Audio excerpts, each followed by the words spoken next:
So I don't actually know. How often have you folks done the Feast of the Ascension before? Common, I've got a goose egg over on the starboard side. Okay. Anyone? Okay.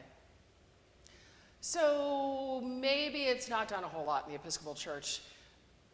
It's often the feast occurs in the middle of the week. And I wanted us to do it today. So we have a sense of where, or better yet, why Jesus is going, so that the Holy Spirit comes. Tune in next week, even though it's Memorial Day. I know, Pentecost has bad timing this year. Holiday weekend and a big holy day. Those of you who come, wear red. But something has to happen before Pentecost. Jesus has been on earth, has died, been resurrected, and for the past 43 days, we have celebrated Jesus' resurrection. But something has to happen so that the Spirit, the church can, this belief in God in a new, an expanded way can happen in a more, shall we say, exponential growth. But in order to understand the story of what's happening in both the Acts of the Apostles and the Gospel today, remember Luke and Acts, same authors, kind of Acts continues the story of Luke. We get to remember another story. A story way back of another prophet ascending. Who would that be? Yes, Elijah. Elijah. So glad you know. All right. I know that. I'm just glad people remembered this morning. Okay, I know, you're not total dimwits. I know that. But the character we get to pay attention to in that story is Elisha. We'll call him Junior, okay? Because you got Elijah and Elisha. You got senior and junior. Elijah survives all this mess. He just, he beats the prophets of Baal at the big cook-off, winds up, smiting a bunch of Jezebel's prophets. Jezebel threatens to kill him. He hightails it into the wilderness. He says, God, I'm fixing to die. And God says, you know what? Have a meal and a nap. We'll chat. That happens. Okay, listen, this is mental health first aid. Mental health first aid. Someone's starting to say, I am so depressed, I can't believe this. It's like, you know what? I'm right beside you. I'm gonna feed you, I want you to rest, and then let's talk. So, God starts it, we follow. And then he gets up and he hears the earthquake and the wind and the fire, and then that sound of no sound, the sound of quiet. Elijah knows that that is the sound of God. And he then goes out and finds his successor. This kid who's kind of a hot mess, an adolescent. He's got his oxen, and Elijah just throws his cloak on him, and the guy's like, wait, what? Come on, kid. And for a while, we have a story of Elijah training Junior. And the time comes when Elijah has to leave. And Junior says, Elijah says, I got to be going pretty soon. Junior says, I don't want to hear about it. This happens a couple times. And Elijah finally says, you're ready. You can do this. You're the prophet now. What can I leave you?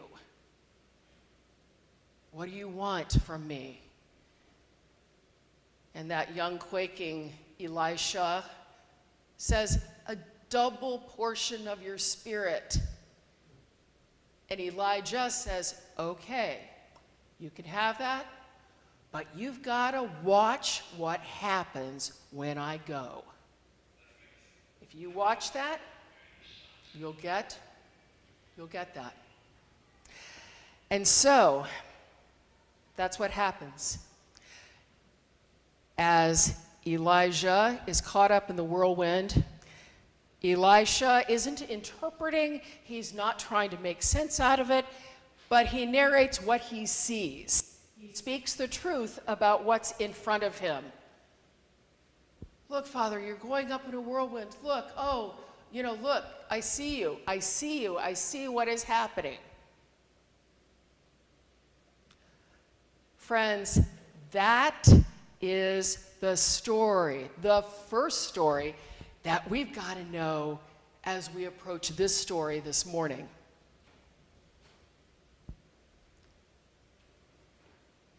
Jesus, the incarnation of God,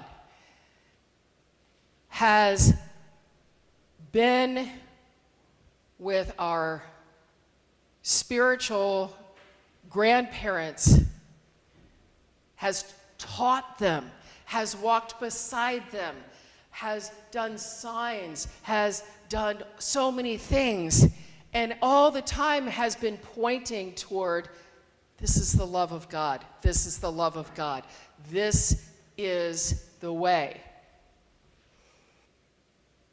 And those disciples, like that one disciple of a prophet so many centuries ago, they've been a hot mess, right? They've gotten it right a couple times, and they've really gotten it wrong a couple times. Does Jesus expect perfection? Okay. Just wanted to clarify that. Jesus has been resurrected and now has been among them even more time. Now, the point today is not to say, well, was he physically resurrected, or how spiritual a body, or how physical a body, or physically, how is this possible? Well, we've had some F5 tornadoes. It could have happened, and no. I invite you to be with those disciples as Jesus has taken them outside of Jerusalem, outside of the walls of the faith as it has been faithfully practiced, but has had some problems. He takes them a couple miles outside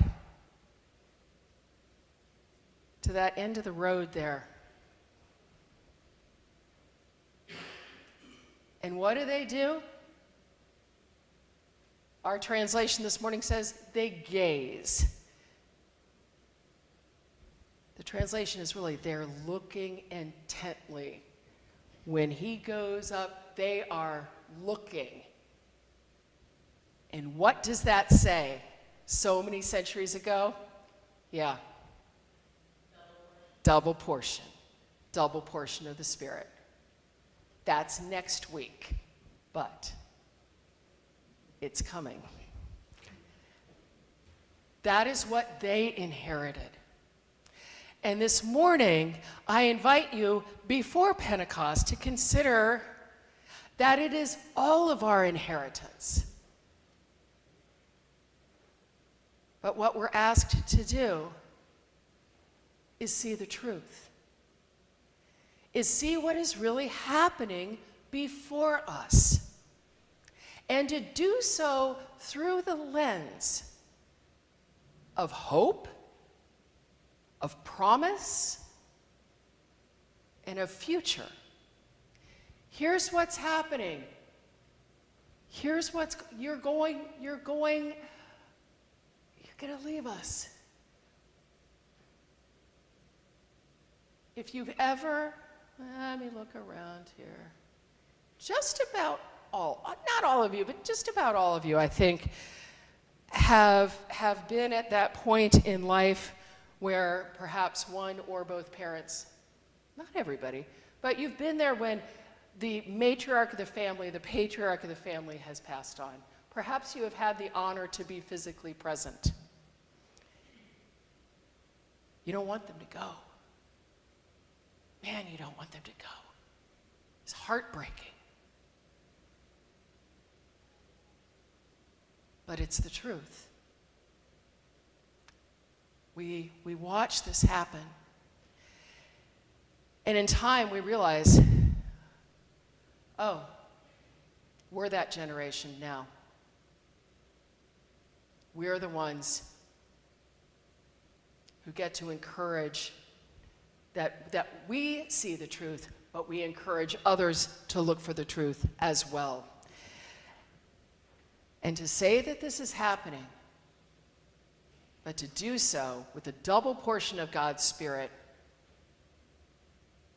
in the name of the one who said and lived and proved that death does not have the last word.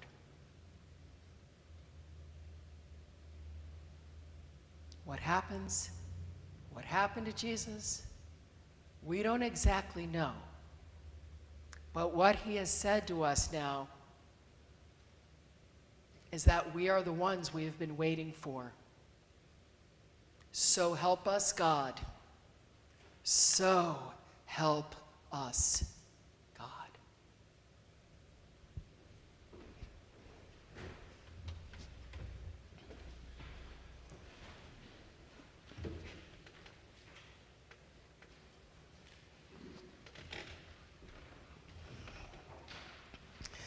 I invite you to stand as you are able.